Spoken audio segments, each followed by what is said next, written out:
நீலகிரியில் பெய்து வரும் கனமழை காரணமாக ஆறுகளில் வெள்ளப்பெருக்கு ஏற்பட்டு தாழ்வான பகுதியில் தண்ணீர் புகுந்ததால் அப்பகுதி மக்களின் இயல்பு வாழ்க்கை பாதிக்கப்பட்டுள்ளது. இது பற்றிய விவரங்களை செய்தியாளர் சுரேஷ் வழங்கிட கேட்கலாம். சுரேஷ், வணக்கம். அங்கு மழையின் சென்டிமீட்டர் எவ்வளவு பதிவாகியுள்ளது? பொதுமக்களுக்கு என்ன எச்சரிக்கை விடுக்கப்பட்டுள்ளது? விவரங்களை பதிவு செய்யலாம். வணக்கம். நீலகிரி மாவட்டம் முழுவதும் இன்று முதல் கனமழை பெய்யும் எனவும் ஆரஞ்சு அலர்ட் விடுக்கப்படுவதாக வானிலை ஆய்வு மையம் தெரிவித்துள்ளது. இந்த நிலையில் நேற்று இரவு முழுவதும் கடுமையான மழை பெய்து வருகிறது.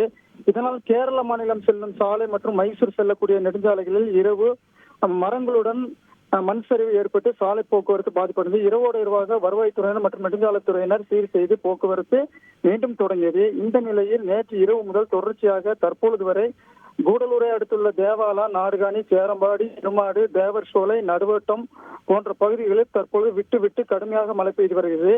இந்த நிலையில் கடுமையாக பெய்த மழையால் தொரப்பள்ளி மற்றும் குனில்வயல் போன்ற ஆறுகளில் தண்ணீர் வரத்து அதிகமான தண்ணீர் வந்ததால் தாழ்வான பகுதிக்குள் தண்ணீர் புகுந்தது. இது இருள்வயல், குனில்வயல் போன்ற பகுதிகளில் குடியிருப்புகளை வெள்ள நீர் சூழ்ந்ததால் பொதுமக்கள் வெளியில் வர முடியாமல் வீட்டில் முடங்கியுள்ள சூழ்நிலை ஏற்பட்டுள்ளது.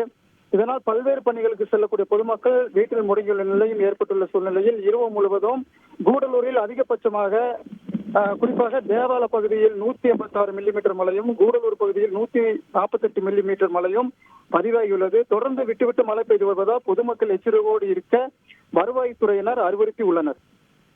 நன்றி சுரேஷ். செய்திகளை உடனுக்குடன் தெரிந்து கொள்ள உடனே சப்ஸ்கிரைப் பண்ணுங்க.